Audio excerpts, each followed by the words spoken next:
Micorrizas son fungos que colonizan as raíces das árbores, asociándose nunha relación de simbiose.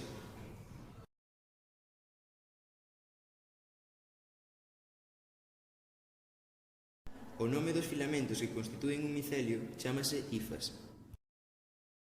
Vale.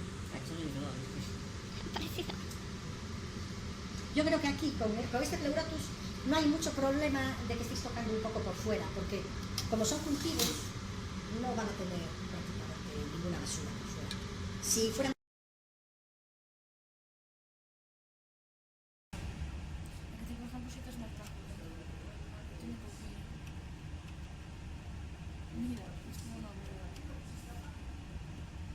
E polo todo, amarillo sí. Sí, eu puxen así.